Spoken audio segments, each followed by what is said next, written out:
Bab 632, ada orang yang meremehkan kewibawaanmu. Jade berkata, "Bos, dia adalah bos baru perusahaan kami, yang ingin mewawancaraimu." Bang.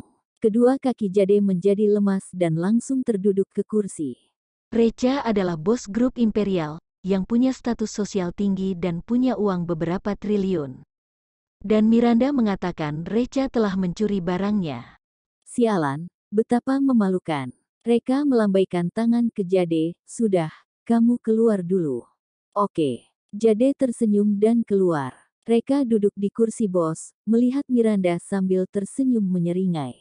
Miranda saat ini sudah ingin menangis, dan tenggelam dalam keputusasaan yang mendalam. Dirinya mengatakan Recha adalah seorang pencuri, juga mengatakan bahwa Recha berharap mendapatkan kecantikan dirinya, ingin mencabuli dirinya. Recha pasti tidak akan memaafkan dirinya.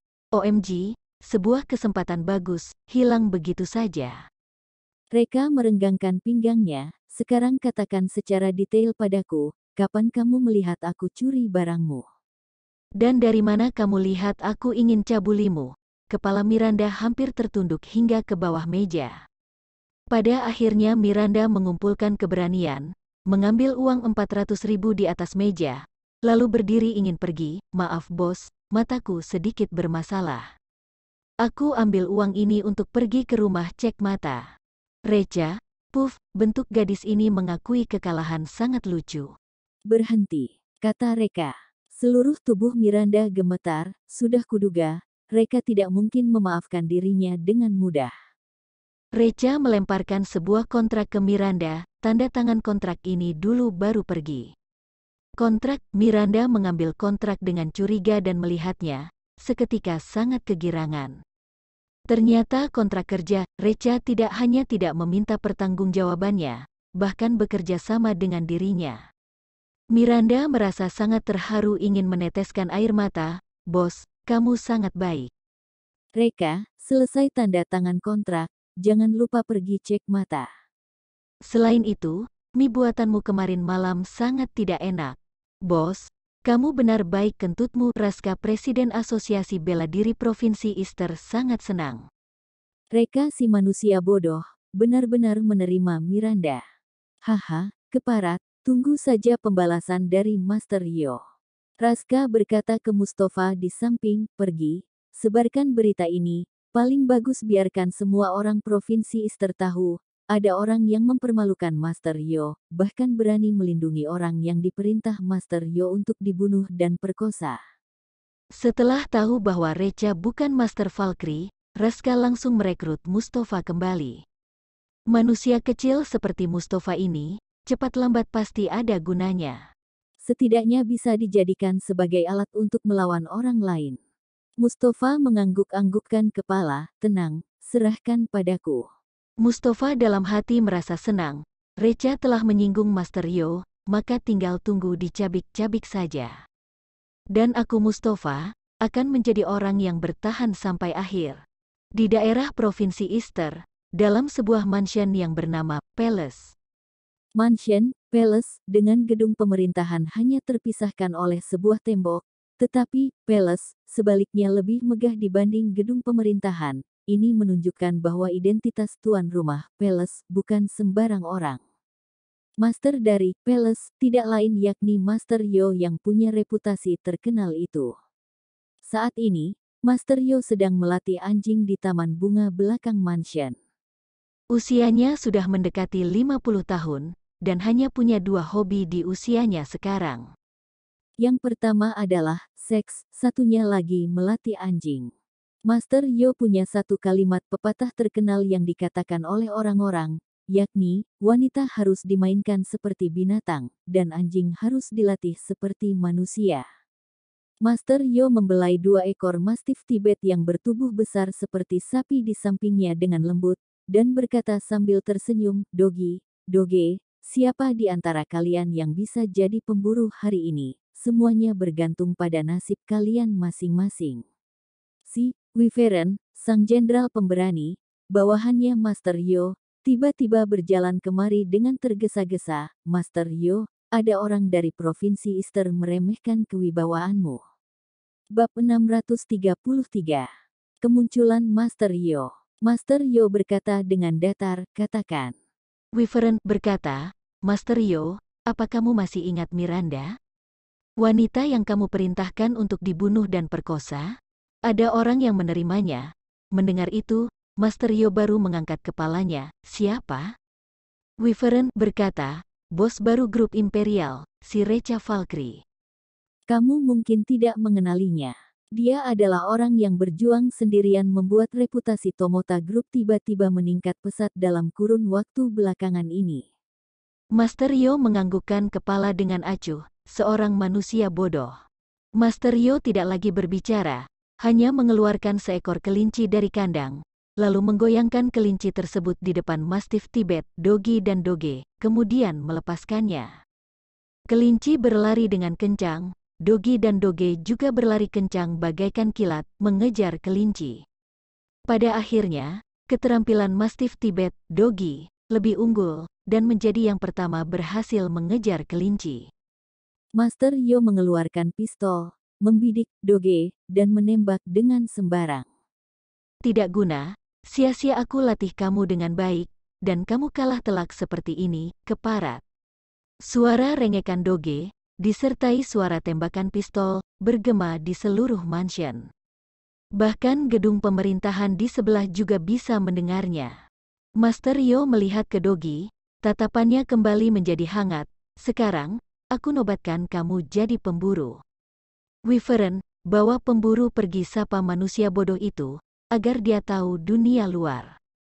Mata Wyvern seketika berbinar, ada pertunjukan bagus. Wyvern segera mengangguk, oke Master Yo, aku bawa pemburu pergi ke grup Imperial sekarang. Master Yo meniup kembang api di laras pistol, lalu melempar pistol ke atas meja di samping, kemudian berjalan ke arah kolam renang. Dalam kolam renang, terdapat sejumlah pelacur, sungguh pemandangan yang indah. Di antaranya juga terdapat beberapa artis wanita terkenal. Master Yo melompat masuk ke dalam kolam renang, mengelilingi kaki indah para wanita dan membelainya. Semua berpesta pora, sangat erotis. Semua gadis-gadis itu terkikik dan melayani Master Yo. Tidak ada yang bisa melihat kesedihan di balik wajah tersenyum mereka. Grup Imperial, masalah bos baru menerima Miranda, menimbulkan banyak reaksi dari karyawan. Bos Jojo menerima Miranda di saat seperti sekarang, bukankah itu sama halnya cari masalah? Hais, dengan temperamen Master Yo, pasti akan datang cari masalah dengan bos baru. Apakah bos Jojo pendatang baru di Provinsi Easter, mungkin masih belum tahu kemampuan Master Yo? Jika tidak kita sama-sama ajukan petisi, minta bos Jojo batalkan kerja sama dengan Miranda. Saat sedang berbicara, Satpam tiba-tiba bergegas masuk dengan panik. Gawat, gawat, Wyvern sudah datang. Dia bilang ingin ketemu bos Jojo. Di mana bos Jojo? Cepat beritahu bos Jojo. Raut wajah semua orang berubah drastis. Wyvern adalah bawahan Master Yo, seorang jenderal pemberani. Pasti Master Yo yang menyuruh Wyvern datang untuk cari masalah dengan bos baru. Ternyata Master Yo sudah ingin melakukan sesuatu pada bos Jojo. Jade si wakil presiden cantik, buru-buru masuk ke ruang kantor Recha. Bos Jojo, gawat, ada masalah besar. Recha, untuk apa panik, katakan dengan pelan. Jade menelan ludah, bos Jojo, Wyvern ingin ketemu kamu, tampaknya datang dengan niat jahat. Recha, Wyvern, tidak kenal. Suruh pergi. Jade berkata, bos Jojo, Wyvern adalah bawahan Master Yo. Mendengar itu, Recha baru merasa sedikit tertarik. Oh, anggota Master Yo, kalau begitu harus tunjukkan rasa hormat. Ayo kita pergi temui Wyvern. Jade menarik napas dalam-dalam dan berkata, itu bos Jojo, sebaiknya kamu jangan pergi. Aku bilang ke Wyvern kalau kamu tidak ada di sini. Dia pasti percaya dan tidak akan lanjut cari lagi. Recha menggelengkan kepalanya, tidak perlu. Jade menghela nafas tak berdaya. Kalau begitu bos Jojo, apa ada sesuatu yang perlu aku lakukan? Bab 634, Pemburu ingin ketemu kamu. Maksud perkataan Jade adalah, Apa dia perlu bantu lapor polisi atau hubungi asosiasi bela diri untuk selesaikan masalah ini? Recha mengeluarkan uang 100.000 dari sakunya. Rokokku sudah habis, belikan aku sebungkus rokok Marlboro. Jade, sangat cepat, Recha sudah turun ke lantai bawah. Karyawan grup Imperial tidak berani keluar menghadap Wyvern, semuanya bersembunyi di belakang pintu atau jendela, mengawasi dengan diam-diam. Wyvern datang kemari dengan mengendarai mobil Lincoln. Belakang mobil Lincoln menghadap ke pintu perusahaan, Wyvern bersandar di badan mobil dan merokok dengan santai. Wyvern berkata dengan malas saat melihat Recha, "Kamu bos baru grup Imperial, si Recha Valkyrie?" Recha mengangguk, "Iya." Wyvern membuang puntung rokok ke tanah, dan menginjaknya dengan kaki, "Pemburu kami ingin ketemu kamu." Selesai berkata, Wyvern membuka pintu bagasi belakang mobil Lincoln, dan isi dalam mobil terlihat jelas. Tidak ada seorang pun di dalam mobil, hanya ada seekor Mastiff Tibet yang bertubuh kurang lebih seukuran anak sapi, dan sedang mencabik seekor kelinci. Dalam mobil penuh dengan noda darah, melihat pintu mobil terbuka, Mastiff Tibet langsung menjadi gila, meronta-ronta ingin lari keluar. Kedua mata anjing tersebut sangat ganas, bagaikan iblis. Tapi, terdapat sebuah rantai besi sebesar lengan di lehernya, sehingga tidak bisa terlepas. Karena anjing tersebut meronta-ronta, mobil menjadi bergoyang hebat. Bahkan kaca jendela mobil pun menjadi pecah satu. Semua orang terkejut dan pucat. Pemburu yang dimaksud Wyvern, ternyata adalah seekor Mastiff Tibet. Maksud pemburu ingin ketemu Recha adalah, Wyvern ingin pemburu gigit Recha hingga mati. Ternyata Master Yo sangat kejam, semua orang bertambah semakin takut, perlahan-lahan mundur ke belakang. Satpam memegang kedua daun pintu, jika situasi buruk, maka dia akan segera mengunci pintu. Reka tersenyum menyeringai, "Pemburu kalian adalah seekor anjing, kalau begitu mastermu pasti juga seorang bajingan." Apa? Pupil mata Wyvern mengecil. Orang ini berani mengatakan Master Yo adalah seorang bajingan. Ini adalah kesalahan yang harus dihukum dengan dicabik-cabik sampai mati. Semua tetua dalam provinsi, bahkan tetua yang diutus oleh otoritas yang lebih tinggi pun, juga tidak berani begitu angkuh dan lancang. Meski punya kekuatan besar, namun tetap tidak bisa melawan kekuatan orang lokal. Berdasarkan apa orang ini begitu sombong? Kamu cari mati. Wyvern mengeluarkan sebuah remote control dari sakunya dan menekan dengan kuat. Krek, bunyi rantai besi di leher Mastiff Tibet terjatuh. Wus, Mastiff Tibet seperti anak panah yang terlepas dari tali busur, menerkam keluar, lalu melompat. Berat tubuhnya yang lebih dari 100 kilo itu membentuk sebuah garis busur sempurna di udara, dan langsung menerkam ke arah Recha. Semua karyawan perusahaan sangat ketakutan, mereka segera mundur dan menabrak kursi-kursi yang ada di belakang. Jangankan digigit atau dicabik oleh Mastiff Tibet, cukup diterkam olehnya, sudah bisa membuat orang mati. Reka tidak panik dan tetap tenang, dia lanjut merokok dengan santai, hingga Mastiff Tibet sudah tiba di depannya dan cakar tajam hampir mengenainya. Reka baru bertindak.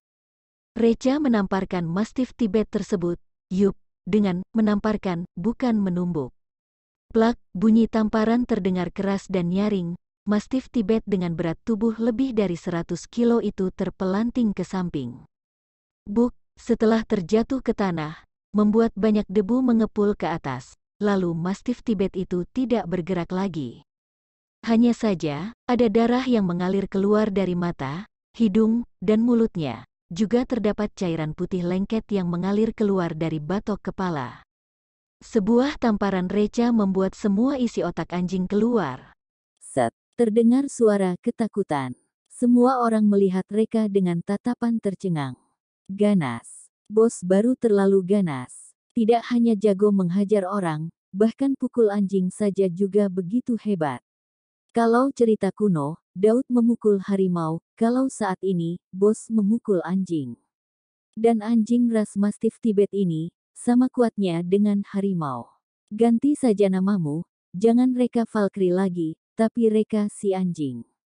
Jantung Wyvern sedang berdegup kencang.